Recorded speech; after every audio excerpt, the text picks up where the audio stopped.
ఆహా వారి వరకు వెళ్ళటానికి కారణం, అలానే బ్లడ్ బ్యాంక్కి మీరు అనుబంధానికి కారణం ఏంటంటే ఏం చెప్తారు? బ్లడ్ బ్యాంక్తో ఎంత జర్నీ ఉంది మీది? బ్లడ్ బ్యాంక్ విషయానికి వస్తే నేను అంటే కాలేజీ రోజుల నుంచి ఎన్ఎస్ఎస్ ఎన్సిసి వీటిల్లో నేను ఉండేవాడిని అండి, కల్చరల్గా ఉండేవాడిని. అలా బ్లడ్ ఇవ్వటం అనేది మంచిదనే అభిప్రాయం కాలేజీ డేస్ నుంచి ఇస్తూనే ఉన్నాం. రెడ్ క్రాస్ సొసైటీ అని ఉండేది, వాళ్ళు ఎక్కువగా అప్పట్లో ఉండేది. అలా చేసుకుంటూ వస్తున్న తర్వాత ఇక వ్యాపారాలు వీటిల్లో ఉన్న తర్వాత 2006లో హైదరాబాద్ వచ్చి ఉన్నాను నేను.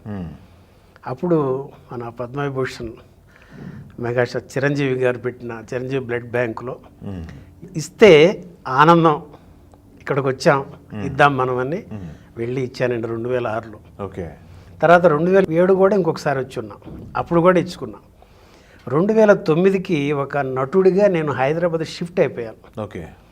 అప్పుడు ఇక ప్రతి 3 నెలలకి షూటింగ్స్ అవి అడ్జస్ట్ చేసుకుంటూ ఇచ్చుకునేవాడిని. ఓకే. ఆ రకంగా ఆ బ్లడ్ బ్యాంక్తో నా అనుబంధం.